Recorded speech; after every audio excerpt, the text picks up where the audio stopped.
Seguiu-se uma pausa. Embora nem todos apuramos o ouvido, tentando captar alguma pergunta relacionada com esta observação de Cristo. Mas talvez aqueles homens não soubessem dar valor à velada acusação do Rabi.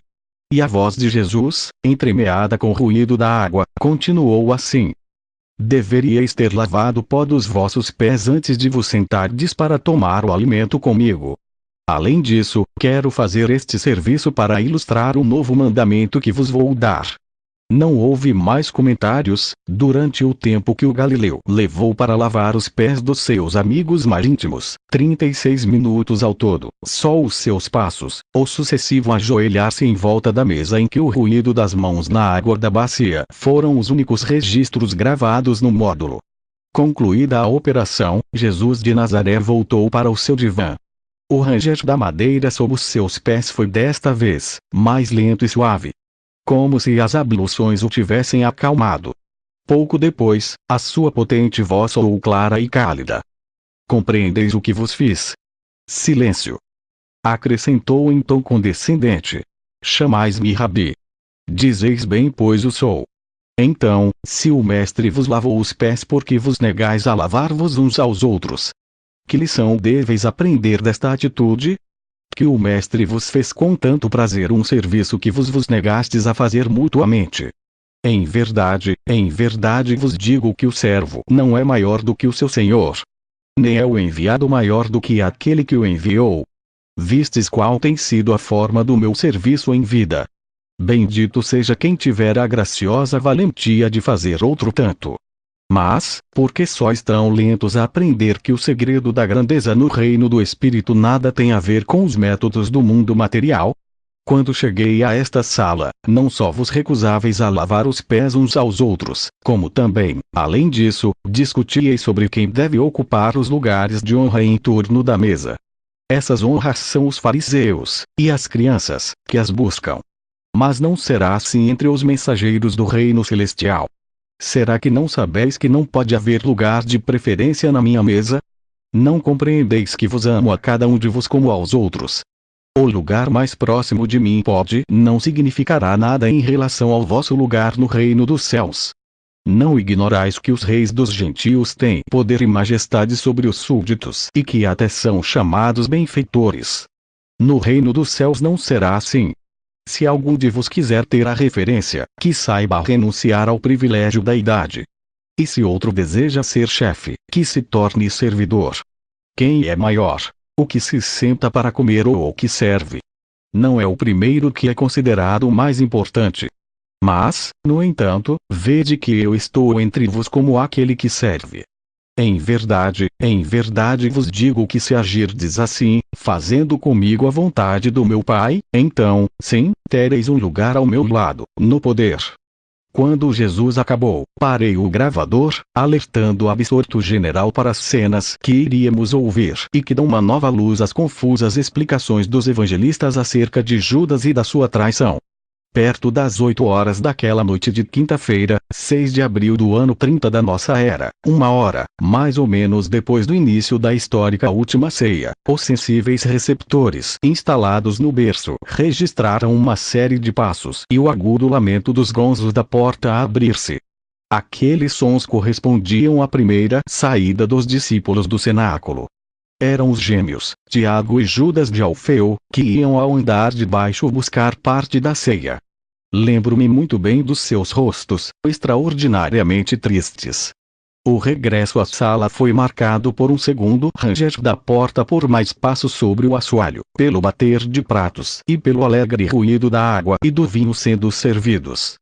Durante breves minutos, Curtis assistiu, entre o divertido e o escandalizado, a uma inconfundível sinfonia de sons. Aqueles homens rudes não se distinguiam, precisamente, pela sua delicadeza ao comer ou beber. Era evidente que os apóstolos tinham fome. Durante 5 ou 10 minutos, ninguém fez o menor comentário.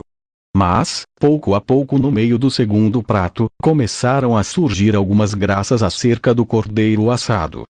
O Galileu, recuperando seu característico e habitual bom humor, interveio também, fazendo um caloroso elogio da Jarset. uma geleia à base de vinho, vinagre e frutas esmagadas feita pela mãe do pequeno João Marcos e cuja finalidade era aliviar o forte sabor das obrigatórias ervas amargas. Assim, a conversa foi se tornando, progressivamente, mais alegre e intranscendente. Como se nada tivesse acontecido. Mas o mestre tinha ainda muitas coisas para dizer. E a sua voz voltou a soar, 5 por 5, anunciando, pública e oficialmente, a traição de Judas Iscariotes. Já vos disse quanto desejava celebrar esta ceia convosco. Jesus de Nazaré parecia perturbado.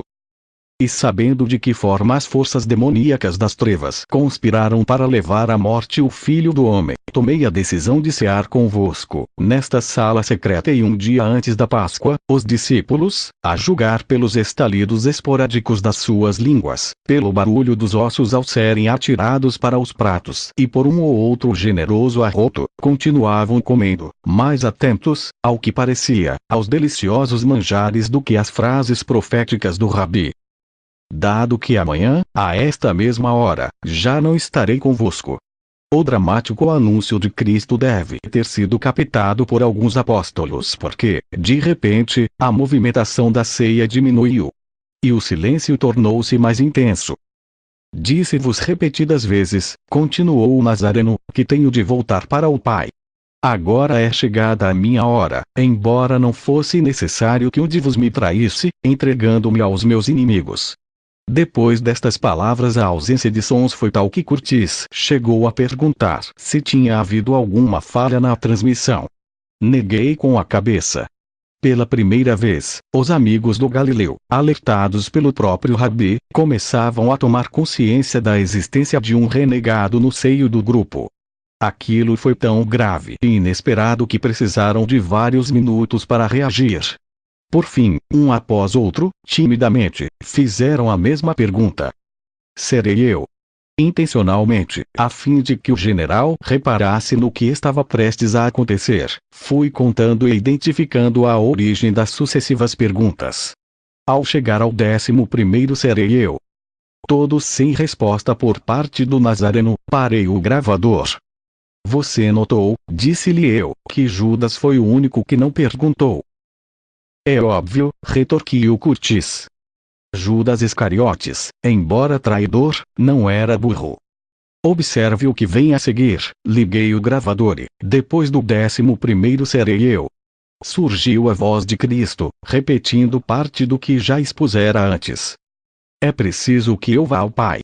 Mas, para cumprir a sua vontade, não era preciso que um de vos se convertesse em traidor.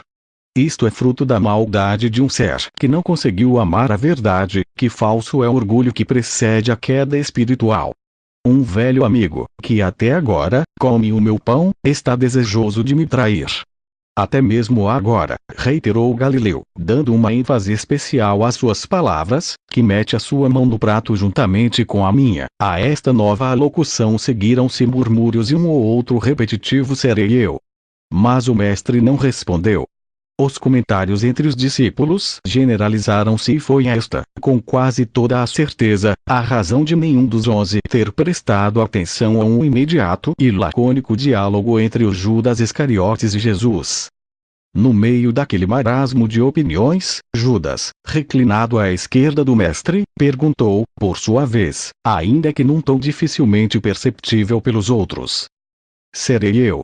A meu pedido, durante as horas que antecederam a decolagem do módulo e em que tive a oportunidade de ouvir esta gravação pela primeira vez, Eliseu tinha neutralizado o ruído de fundo, amplificando até o máximo aquele breve diálogo e os poucos sons que pareciam vir do centro da curvatura do U. Graças a este milagre da técnica foi possível reconstituir um pormenor que, como já disse, não aparece de todo claro na exposição dos evangelistas.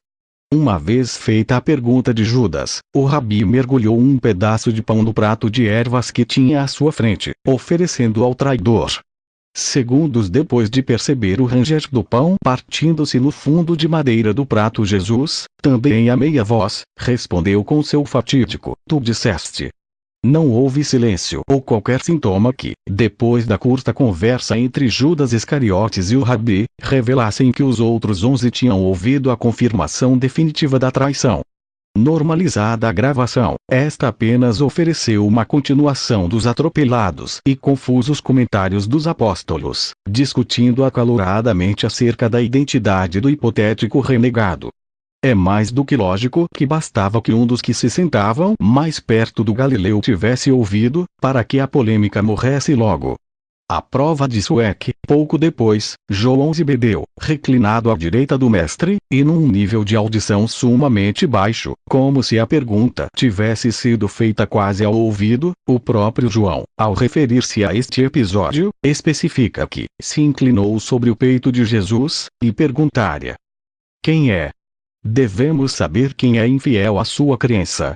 E o rabi, num tom igualmente confidencial, respondeu: já vou-lo disse, aquele a quem dou pão molhado. Não houve resposta de João. O costume do anfitrião ou do convidado de honra oferecer pão embebido no molho era tão comum naquelas celebrações que, muito provavelmente, nenhum dos 11, no caso de o ter visto, deve ter dado muita importância a este gesto tão específico. Naqueles momentos que antecederam a segunda exploração, duvidamos até que João, tão próximo da cena em questão, tenha captado o sinal de Jesus. Este era outro dos muitos pontos a ser esclarecido no iminente regresso ao ano 30. Jesus de Nazaré permaneceu calado. Na sala continuava a batalha dialética. E, inesperadamente, de uma das pontas da mesa, uma excitada e inconfundível voz eclipsou as restantes. Era Simão Pedro. Pergunta-lhe quem é. Ou, se já te disse, diz-me quem é o traidor.